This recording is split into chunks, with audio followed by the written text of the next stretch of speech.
And you're passing us here and you're not going to talk to us. Strange, isn't it? You will, won't you? You got a minute? I've got a minute? You Why? got a minute. Who What's are your you? name? SBS. Rebecca Rennie. Rebecca.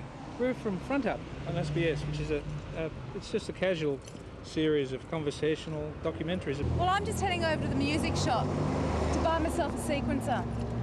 I'm studying jazz piano at the conservatorium. All right. Picked an artist. And what does a sequencer do? It doesn't make a horrible noise like this truck, does it?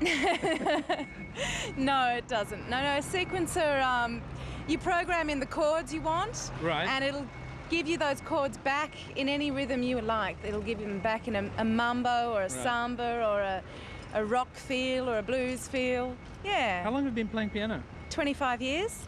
Is your family musical? Not at all. No? No. What are they? If they are, they've buried it. What are your parents? My mother's crazy and my father's an entrepreneur. That's a dirty word these days. Entrepreneur or crazy? And you? Are you crazy? Yeah.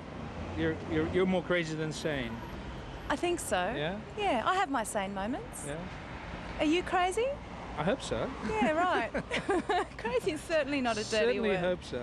Did they encourage you to music? Oh, definitely, yeah. Mum pushed me really hard. Made me play an hour every day and, you know, that was when I was sort of 6, 7 years old and then I just developed the discipline myself, I guess. Right. Yeah. And why is she crazy?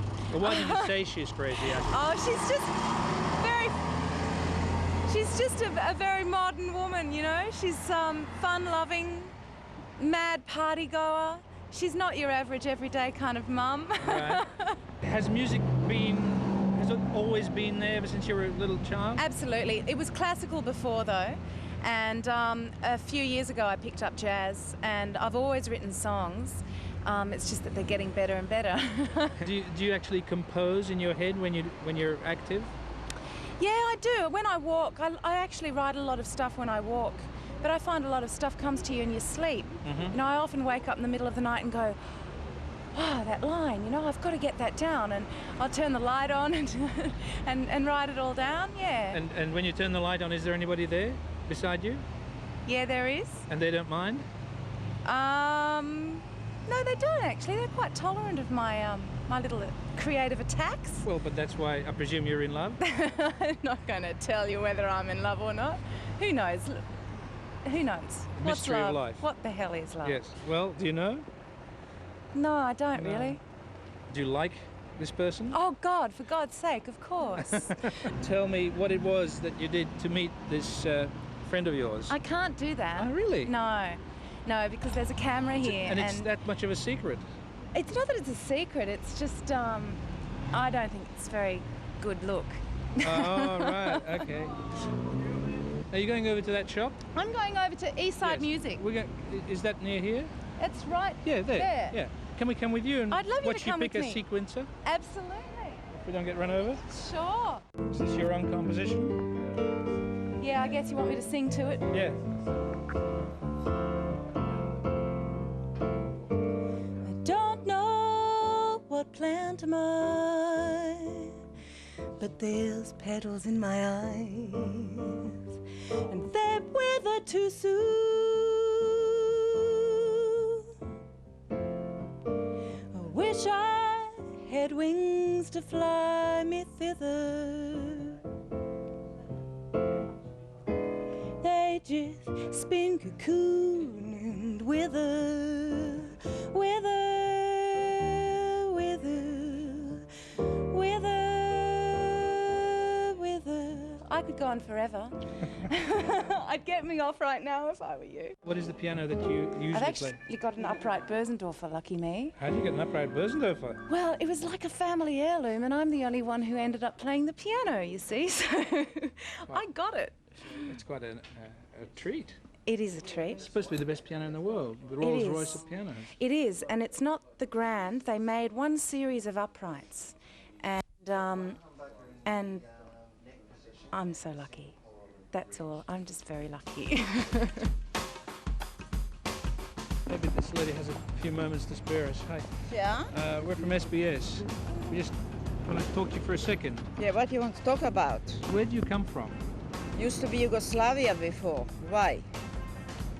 That's the nature of this documentary. It's about people. What are you doing with your life? Well, I'm a student at the moment. What do you study?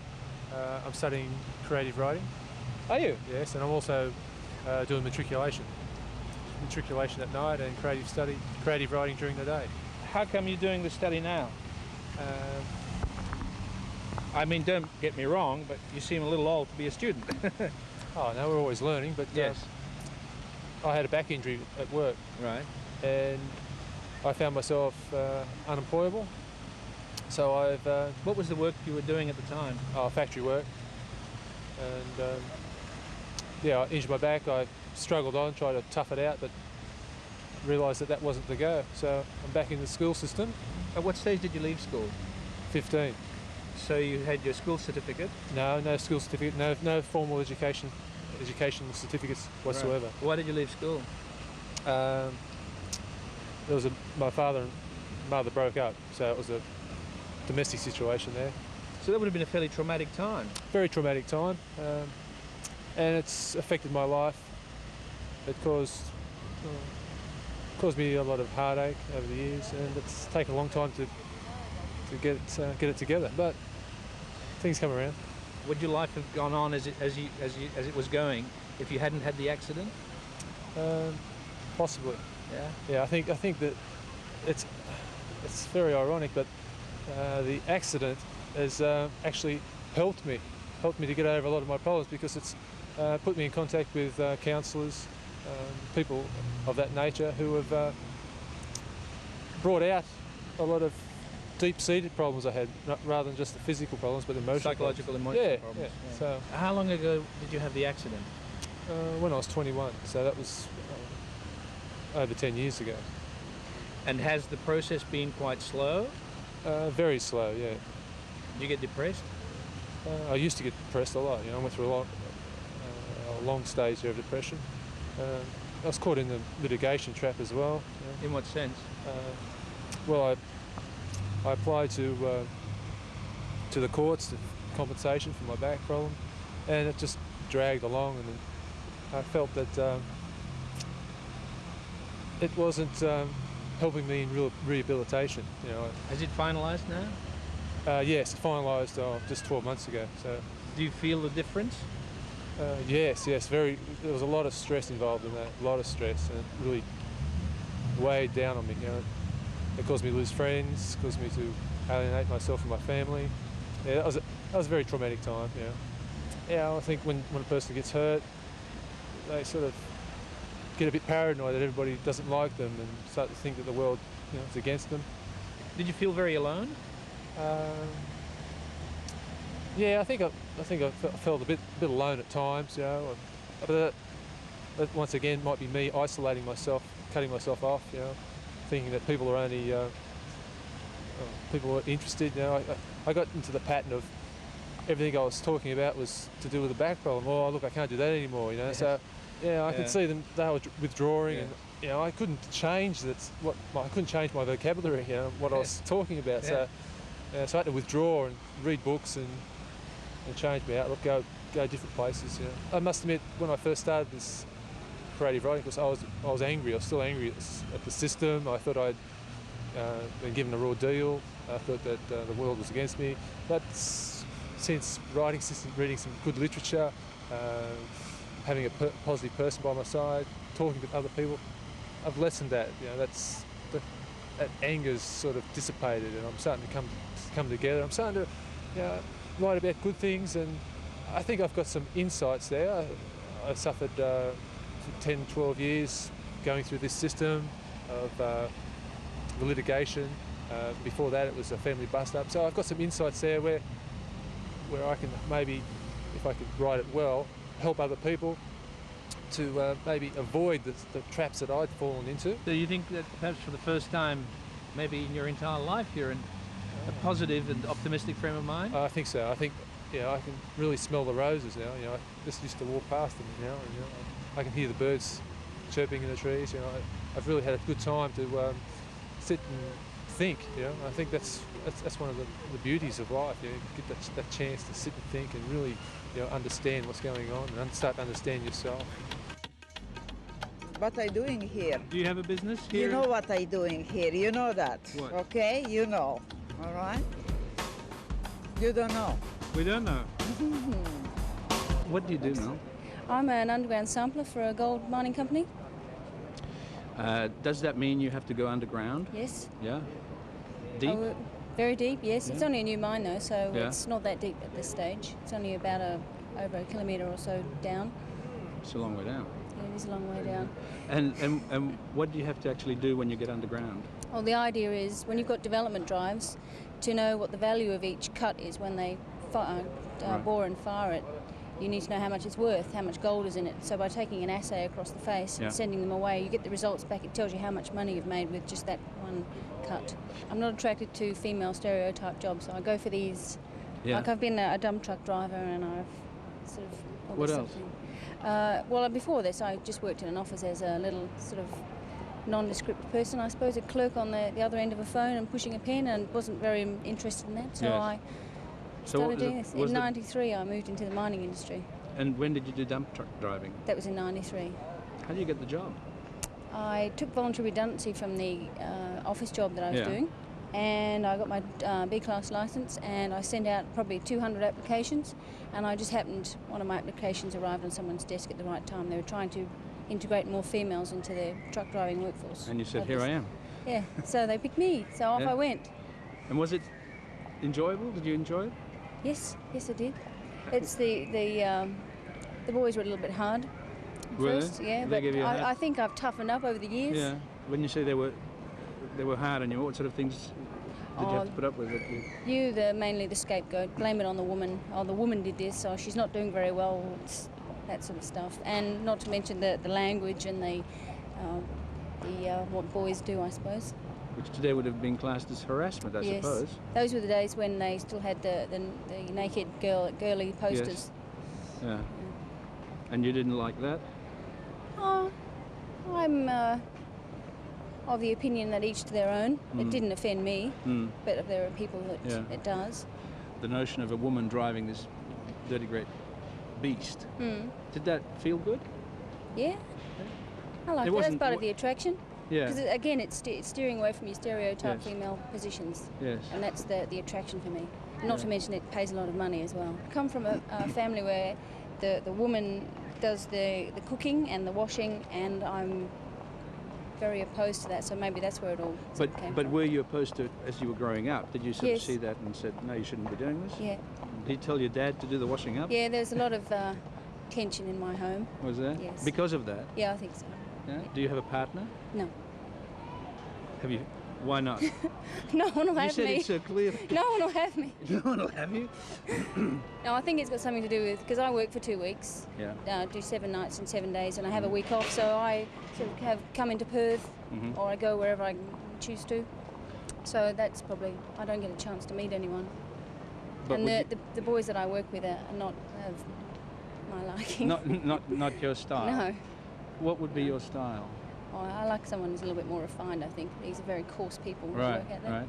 And the ones that you've met haven't come up to scratch. No, Ever? no. No. Oh, I've got 14 months left of my 20s, and I still haven't found anyone. So I don't think I will. But you keep looking. No, I've given up that now. I Have you? just do what I would do. If someone comes along, then that's well enough.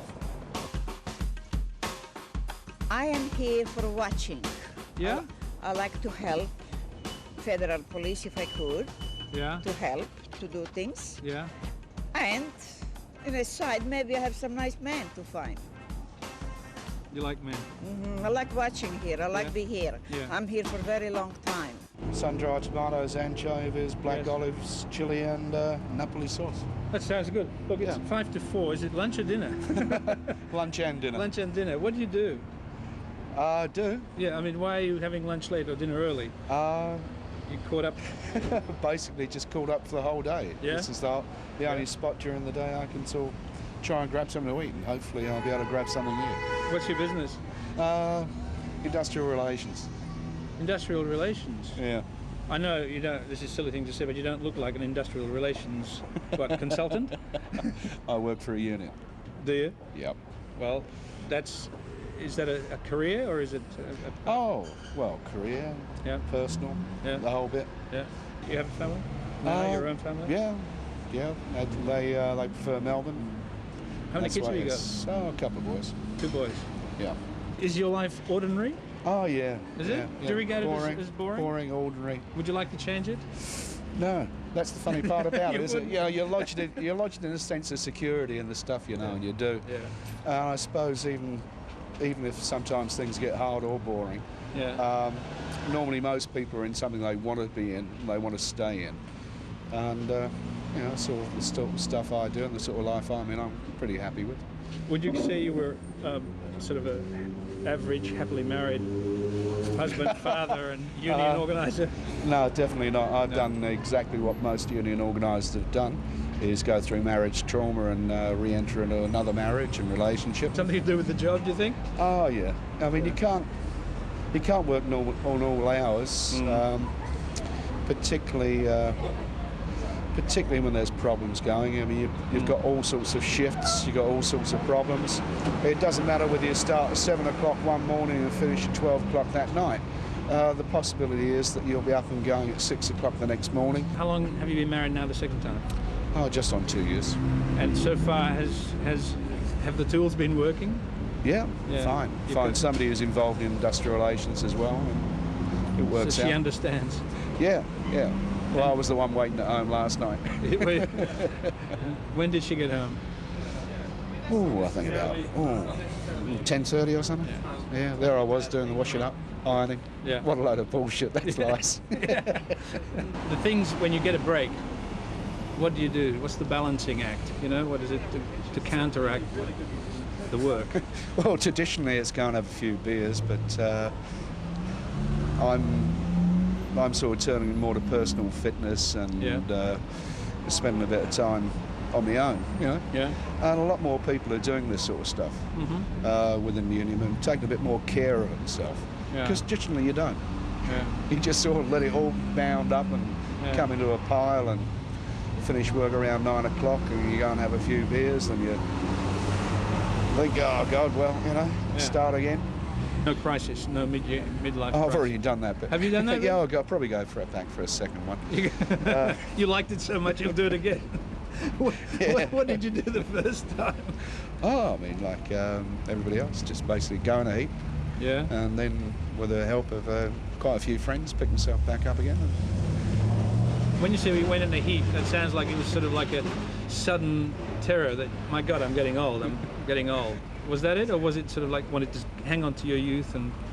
No, it's basically just starting to feel tired. Yeah. You know, feel the The accumulated weight. yeah, and the problems, the anxieties. You know, it was a time when we were losing a lot of people out the vehicle industry. There were a lot of people getting sacked, a lot of people being made redundant. And it's all goes, oh shit, you know. I mean, what the hell are we going to do next? What can we do? Yeah. And it affected you. Oh, personally, was- I was having personal problems, but that piled in with it. You know, you go, oh, you know, lose the tools. You help where you can.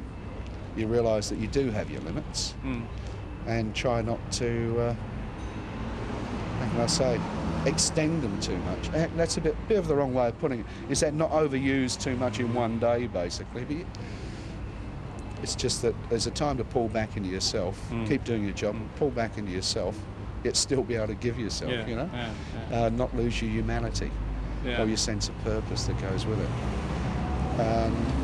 The same as if you go into a third world country, you see a child that will terribly distress you. But unless you can cope with that stress and distress at the time, the same with people going out of the job. Unless you can cope with it, you'll never survive. And if you don't survive, you know, how the hell are you going to be there for the next time when things get tough? Yeah. Weird, isn't it? Yeah, it is. Well, I have experience when I was in New York City and when I was in America, but Kennedy, you know, he's tried to hurt somebody there and I fix it up and give me a lot of trouble. And later on he's died and I was so happy. You know what I mean? Yeah. Kennedy, you know which one I mean? President. Excuse me. Yeah. We need a doctor. Can you help us out? Well, I'm not a medical doctor. What kind of a doctor are you? Mechanical. A mechanical doctor? Engineering, yeah. But it doesn't say that. Ah. It says, trust me, I'm a doctor, but it doesn't say whether it's medical or it's mechanical, is it? So what do you fix? Me, no, I work in a design team, design engines. You design engines? Yeah. What kind of engines? Racing car engines. Whoa. Yeah. Do you drive them? No, You definitely just design not. them? Definitely, I leave that to the nutcases and the lunatics. What do you do in the actual design process of an engine? We look at No, you. me. Yeah. Well, in my section, we just do mainly the metal components within the engine, Yes. and whether it can withstand certain heats. Yeah. And we also, I'm involved in we do wind tunnel testing on the chassis of the car and on the overall bodywork. And that's really about This it. sounds like a lot of fun. It does. Yeah. It gets boring though, like every job. After a while, you say, "What am I doing here?" Yeah, but it's kind of good. How long have you been doing it? Well, I qualified about 2 years ago. Yeah. So I kind of landed on my feet with this company I work with now in about 9 months ago, 10 months ago. Whereabouts is it? It's in England, just off Silverstone. It's called Reynard. So what got you interested in racing car engines? It's just, I suppose, just the challenge of everyday life of trying to, we just try and, it's just trying to improve the technology as it goes on by every week. I don't know, I was just fascinated with engines since I was a very small boy. And Did you mess around with engines? yeah, I used to try and, parents used to give out to me all the time for stripping the lawnmower engine apart when I was about 7 years of age, and I've been able to rebuild it. And you could? It took a while. But that kind of just always kind of fascinated me. Did you take your dad's car apart?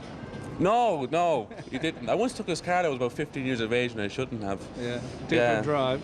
Took it for a drive, came back in a tow truck in a million pieces. Oh, no. You know. Did you get into trouble for that? Oh yeah, I learnt my lesson. The sore way. Yeah. The sore way. Yeah, he kind of played 18 holes with me with a golf stick. Where are you from originally? Dublin. Dublin, yeah. That's in Ireland, isn't it? Absolutely. And they have terrific Guinness in Ireland. Yeah, so I'm kind of disappointed when I came over here. I couldn't find a good pint of Guinness. It's a long way away. I know, it's a long way to go for the Guinness, isn't it? But anyway, it was, I went out for a couple of weeks, enjoying my stay. And just a holiday? No, I was overseeing friends. I'm hoping to go to the Grand Prix now in Melbourne, so I'm kind of leaving here tomorrow. Do you have a girlfriend? No, free and single. Free and single? Free and single, yeah. I'm too young for a relationship just yet. Are you? I'm going to try and make my fortune first and then I'll settle down. Yeah. I'll probably about 60 or 70, I'll marry some 18-year-old. It sounds like a good plan. Yeah, You got it worked out. Oh, definitely. I want on my gravestone, here lies Darren, died at 80, while betting his 18-year-old girlfriend. Couldn't attend the funeral because of sexual exhaustion. Something like that. What else have you got planned for the future? As in that, not much. as in ambitions. Yeah. I'd like to move my way up the ranks in motor racing and maybe someday land a job in Formula One somewhere. That would be my ultimate goal in life. Yeah. If not, besides that, I would just be perfectly happy to settle down, have a healthy life, and have many kids. And that would. But really... no wife. Yeah, I suppose she'd have to come in somewhere along the line. What sort of a lady will you be looking for? I get that question asked all the time. Yeah. Probably my ideal lady would be very educated, with an awful lot of class, sophisticated, and a very good homemaker. And that would be kind of my ideal lady. You don't know any, do you? No, but if you give me your address, I'll pass out the card. It's very hard to find them. Yeah. Believe you me. And you've been looking? Yeah, I look around all the time, but at the moment I'm in no immediate rush. I'm sure. Yeah. I'm a firm believer in destiny, and I'm sure fate will come knocking someday, and that'll be it. No, I don't have. I'm alone. I don't have time to go married or family or whatever. All right?